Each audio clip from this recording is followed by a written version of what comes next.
Hey, top of the morning to everybody. This your boy G-Ro, man. I had to make this video. My son was talking about how the court system was catered to women and how, it's catered to women and this and that and other on custody stuff and, different type of laws. And I had to tell him um, that I could have got custody of him. It wasn't Solano County. I could have got custody of him and his sister, but I didn't really fight hard enough, man. I didn't want to be a full-time father. I really wanted his mama to get her shit together. I didn't want her job. I didn't want to get up and get them dressed and all that shit that his mama was doing at the time. She had fell off, right? So I really had to step my game up. I really was laying in the bed with a broad, and she was a real broad. My daughter called me, and it was a situation, and she told me, nigga, you need to get out the bed and go see about your kids. That's what a real bitch told me. And then I went and got custody, and I went through the rigmarole. But, when it came down to the finish line, man, I didn't do everything that I could have done. You know what I mean? It's a trip because a friend of mine, at one time, I was paying about $15.33 in child support for my kids. And I survived that. I need to tell fellas that, man, we survived child support. And I was crying, and a friend of mine, man, he told me, like, G-Ro, you could have got custody, man. I don't want to hear you crying about that shit. Because, at the time, I had a friend in my life that I was telling the truth about what was going on.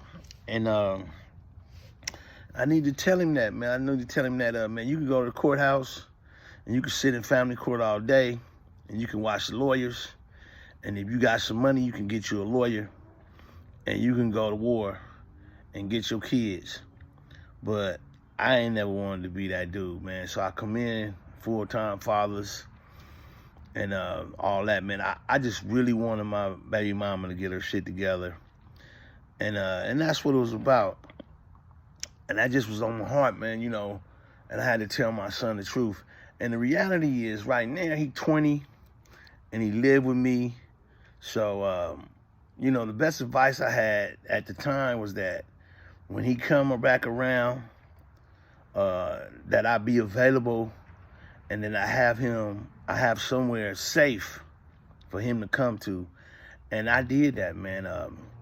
I did that. I have a place for him to stay and to be safe. And he's 20 years old. And there's so many traps, man. There's so many traps. And there's so many booby traps around there in life. And my son, he needs me so much, man. I'm talking about daily. My son needs me every day.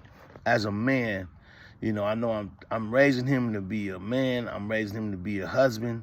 And I'm raising my son to be a father. But I'm also raising him out of shame. And I'm raising him out of guilt. And I'm raising him out of fear.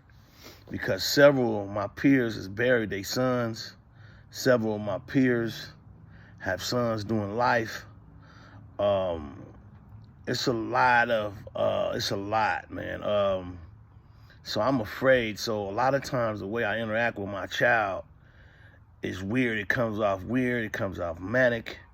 It's a lot of mental health. It's a lot of anxiety around our relationship because I know that my son doesn't have a margin for error. I know if he make the wrong move, they'll blow his head off, the police. I know if he catch a hot one, I got to put the house up. It's a lot I got to do to try to save his life. I know the system is not going to give him the benefit of the doubt. So, he don't have a whole lot of margins for error. And it's hard because I have to listen to what he got to say and go from there. And that's what I've been working on, man. And he's hella smart. He challenges my opinion. My daughter do too, man. They big on hypocrisy. They big on justice. And if I say some shit that ain't on point, they'll check me on it. And they can do that. But just know this, man. I'm telling you, man. I was a player, man. I was running the streets, and it was a time in my son's life where I should have been around and I wasn't. And as a result, today I'm trying to make up for that, and he resent me. He resent me. And, and he get to do that. He get to resent me, and I get to let him, and I get to listen, and I get to kind of straighten out some of them stories his mother told about me that wasn't necessarily true. He's starting to find out that I ain't necessarily the bad guy. And that's what's going on with me, man. And I just needed to say that. For whatever reason, I don't know who needed to hear that, but I know I needed to say it. And some people probably need, and it might help. It helped me, and and it might help some other people.